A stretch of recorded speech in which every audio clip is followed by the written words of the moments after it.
നടൻ കൊല്ലം സുധിയുടെ വേർപാട് ഉൾക്കൊള്ളാൻ ഇന്നും അദ്ദേഹത്തിന്റെ ആരാധകർക്ക് കഴിഞ്ഞിട്ടില്ല. കഴിഞ്ഞ വർഷം എറണാകുളത്ത് ഒരു പരിപാടി അവതരിപ്പിച്ച് മടങ്ങുന്നതിനിടയിൽ വാഹനാപകടത്തിൽപ്പെട്ടാണ് സുധി മരിച്ചത്.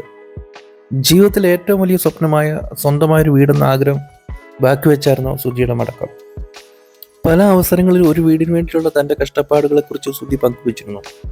അതുകൊണ്ട് കൂടിയാണ് സുധിയുടെ വിയോഗശേഷം അദ്ദേഹത്തിന്റെ കുടുംബത്തിന് സ്വന്തമായൊരു വീട് ഒരുക്കാൻ അദ്ദേഹത്തിനെ സ്നേഹിക്കുന്നവർ രംഗത്തെത്തിയത്. കേരള ഹോം ഡിസൈൻസ് ആണ് സുധിയുടെ സ്വപ്നഭവനം പണിയുന്നത്. ഇപ്പോഴിത് തങ്ങളുടെ വീടിന്റെ പുതിയ വിശേഷങ്ങൾ പങ്കിട്ടിരിക്കുകയാണ് ഭാര്യ രേണു. പുതിയ വീടിന് നൽകാനിരിക്കുന്ന പേരാണ് രേണു പങ്കുവച്ചത്. സുധിലയം എന്നാണ് വീടിന് പേരിട്ടിരിക്കുന്നത്. നെയിം പ്ലേറ്റുമായി നിൽക്കുന്ന ചിത്രത്തിനൊപ്പം എല്ലാവരോടുമുള്ള നന്ദി രേണു പങ്കുവച്ചു. നിരവധി പേരാണ് രേണുവിന്റെ പോസ്റ്റിന് താഴെ ആശംസ അറിയിച്ചത്. ഞങ്ങൾ മനസ്സിൽ ആഗ്രഹിച്ച പേര് എന്നാണ് ചിലർ കുറിച്ചത്. സുധിയുടെ കുടുംബത്തിന് എല്ലാവിധ ആശംസകളും നല്ലത് മാത്രം വരട്ടെ എന്നും ചിലർ കുറിച്ചു. ഗൃഹപ്രവേശം കഴിഞ്ഞുപോയെന്നാണ് മറ്റു ചിലർക്ക് അറിയേണ്ടത്. ഇതിനില്ലെന്ന് രേണു മറുപടി നൽകുന്നുണ്ട്. താങ്കൾ ആഗ്രഹിച്ചതിനേക്കാൾ വലിയ വീടാണ് ലഭിച്ചിരിക്കുന്നതെന്നാണ് നേരത്തെ രേണു പറഞ്ഞിരുന്നു. വീട് പണി നന്നായിട്ട് പോകുന്നത് കണ്ടപ്പോൾ ശരിക്കും ഞാൻ ഞെട്ടിപ്പോയി.